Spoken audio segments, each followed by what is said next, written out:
Praise the lord. దేవుని నామానికి మహిమ కలుగును గాక.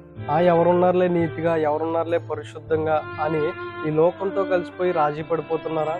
ఒకప్పుడు నీతి కొరకు ఆరాటపడే నువ్వు, ఒకప్పుడు పరిశుద్ధత కొరకు ప్రాకులాడే నువ్వు ఈ లోకంతో కలిసిపోయి రాజీ పడిపోతున్నావా?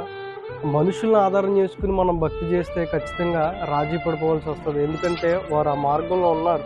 వారిని చూసి మనం భక్తి చేయడానికి వీల్లేదు ఏమాత్రం కూడా. ఎప్పుడూ మన మాదిరి యేసుక్రీస్తు అయి ఉండాలి.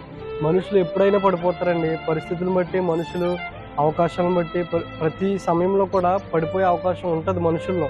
కానీ వాళ్ళని మనం దృష్టి పెట్టుకుని, వాళ్ళని ఆధారం చేసుకుని మనం భక్తి చేస్తే ఎట్లా? యేసుక్రీస్తుని ఆధారం చేసుకుని మనం భక్తి చేస్తేనే కదా పరిశుద్ధంగా బ్రతకగలుగుతాం.